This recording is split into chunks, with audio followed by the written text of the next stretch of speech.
Fast jeder kennt das Gefühl, eisige Finger im Winter, klamme Zehen nach einem Spaziergang im Schnee. Doch was, wenn die Kälte in Händen und Füßen auch bei milden Temperaturen bleibt? Dauerhaft, unangenehm, manchmal sogar schmerzhaft.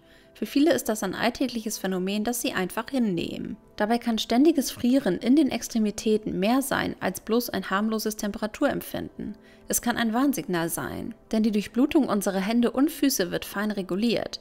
Und wenn dabei etwas aus dem Gleichgewicht gerät, kann das auf ernsthafte körperliche und hormonelle Probleme hindeuten.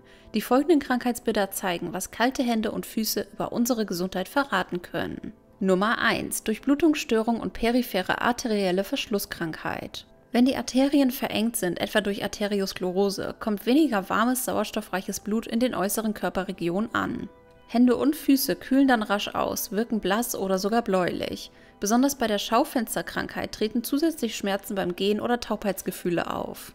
Diese Form der Kälte ist nicht temperatur-, sondern durchblutungsbedingt und kann ein erstes Anzeichen für eine ernsthafte Gefäßerkrankung sein, die auch das Herz oder Gehirn betreffen kann. Nummer 2. Niedriger Blutdruck. Menschen mit dauerhaft niedrigem Blutdruck haben oft nicht genug Druck, um das Blut effizient bis in die äußersten Gliedmaßen zu pumpen. Das führt dazu, dass Hände und Füße besonders schnell kalt werden, vor allem im Sitzen oder Stehen. Dazu kommen häufig Schwindel, Müdigkeit oder Konzentrationsprobleme. Besonders schlanke junge Frauen sind häufig betroffen. Doch auch bei Männern und älteren Menschen kann Hypotonie ein unterschätzter Grund für frierende Extremitäten sein. Nummer 3. Schilddrüsenunterfunktion. Eine träge arbeitende Schilddrüse verlangsamt den gesamten Stoffwechsel, darunter auch die Wärmeregulation.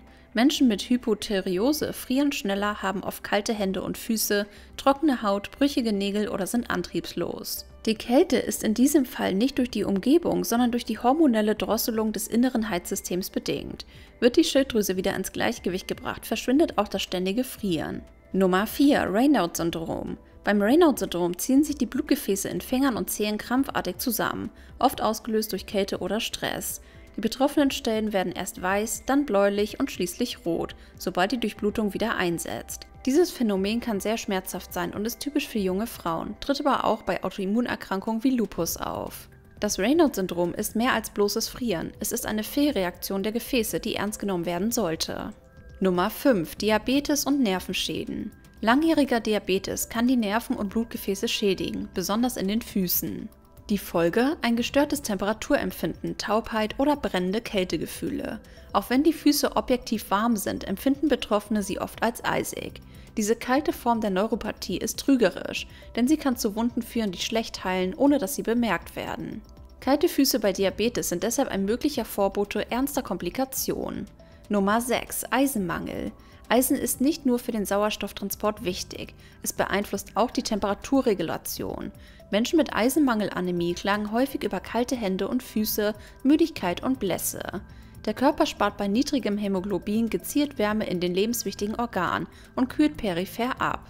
Besonders Frauen mit starker Menstruation oder Menschen mit einseitiger Ernährung sind gefährdet, einen Eisenmangel zu entwickeln, der sich still über die Haut äußert.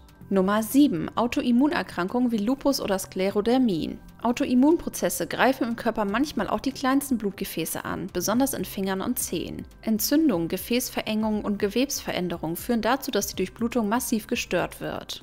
Bei Erkrankungen wie systemischen Lupus, Erythematodes oder Sklerodermie sind kalte Extremitäten oft das erste sichtbare Symptom, bevor es zu schwerwiegenden Organbeteiligungen kommt. Die Kälte ist in diesem Fall also ein sehr frühes Warnzeichen einer systemischen Erkrankung.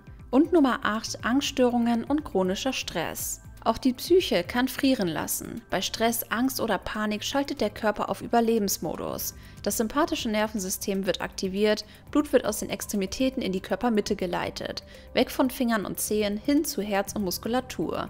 Die Folge? Eiskalte Hände, klamme Füße, trotz angenehmer Raumtemperatur. Wer unter Dauerstress leidet, merkt oft gar nicht, dass der Körper ständig im Fluchtmodus ist, doch die Kälte spricht eine klare Sprache. Möchtest du jetzt noch wissen, was du essen solltest, um Schwellungen in Füßen und Beinen zu entfernen? Dann schau dir unbedingt das Video an, welches wir dir an dieser Stelle verlinken. Klicke direkt drauf.